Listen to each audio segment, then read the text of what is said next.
اچھا ڈاکٹر صاحب یہ بتائیں کہ زیادہ خواب آنا یہ بھی کوئی جادو کی علامت ہوتی ہے؟ دیکھیں خواب جو ہے وہ وحی کا 40واں حصہ ہے، صحیح، یہ بھی حقیقت ہے، اس میں کوئی انکار نہیں ہے، ٹھیک، لیکن ہر برا خواب، ہر ڈرونا خواب جادو نہیں ہے، جنات کی وجہ سے نہیں ہے۔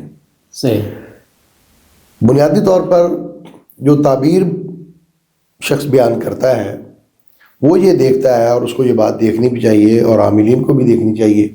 اکثر ہوتا یہ ہے کہ لوگ ہمارے پاس علاج کے لیے آتے ہیں جی جی کہ جی مجھے ڈر لگ رہا ہے، ڈرونے خواب آ رہے ہیں، تو میں تو سب سے پہلے یہ پوچھتا ہوں کہ یہ خواب آیا کس ٹائم ہے۔ صحیح، فجر کے بعد آنے والے خواب کی کوئی تعبیر نہیں ہے، صحیح، اس کی کوئی حقیقت نہیں ہے۔ خواب وہی ہے جو رات کی وقت دیکھا جائے، جی اس کی تعبیر بھی وہی ہے، اس خواب کی تعبیر ہوگی جو رات کے وقت دیکھا گیا ہوگا۔ جی فجر کے بعد کا جو خواب ہے اس کی کوئی تعبیر نہیں ہے۔ ایک تو یہ ہمارے ناظرین ذہن میں رکھیں۔ ٹھیک، دوسری بات یہ ہے کہ خواب کا بہت سارا تعلق انسان کے معدے کے ساتھ بھی ہے۔ صحیح، نبی پاک صلی اللہ علیہ وسلم نے فرمایا کہ خواب رحمان کی طرف سے ہے، شیطان کی طرف سے ہے، اور انسان کا وہ عمل ہے جو سارا دن سوچتا رہتا ہے۔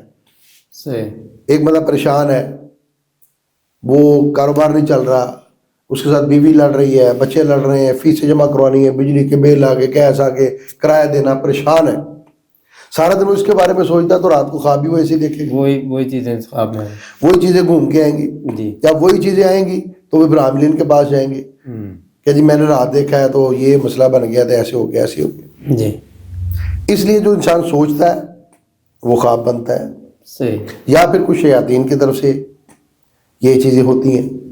اور پھر تیسرا جو ہے وہ جس بندے کے معدے میں تیزابیت ہوگی اس کو بھی خواب زیادہ آئیں گے۔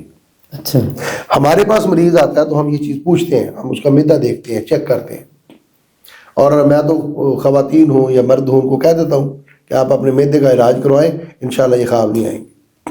ٹھیک ہے۔